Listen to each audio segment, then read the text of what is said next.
Hop, bugun biz qilamiz. VS Code'ni o'rnatamiz. VS Code o'zi nima? Hop, VS Code'ni bizi bir o'sha fayllarni yozamiz.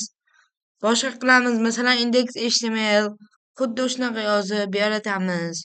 Hop, uning uchun biz yaratamiz. Visual o'rnatish uchun Visual Studio Code degan yaratamiz. Keyin sketch'ni bosamiz. Chiqib keladi mana.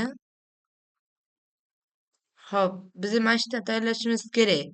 Windowsgami yo Ubuntumi, Linux deymi? Hop, men MacBook uchun bu. Bu Windows uchun. Masalan, mana sizlarniki mana shu Ubuntu bo'lsa, mana shu depni bosasizlar.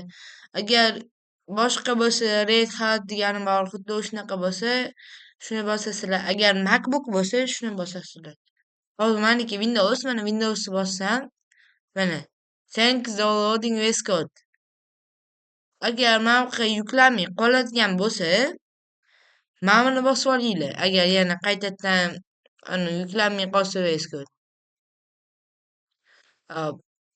Bugun biza shu VS Code'ni o'rnatishni ko'rishimiz kerak edi. Keyingi dars biza HTMLni o'rganamiz.